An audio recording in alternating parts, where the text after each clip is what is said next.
Into ebangela uba utata apha aba bantu bakhumbule uba banexhala. Ixhala abanalo uthi ilitye abalicekisa bakhe abayintloko yembumbo.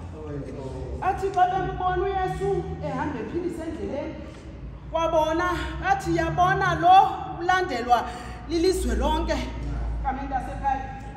Uthi akubona ukumkani uAswerosi athi khanikhangela akhumbule uba ukhona kanene umuntu awakhe wamnceda ngenye imini.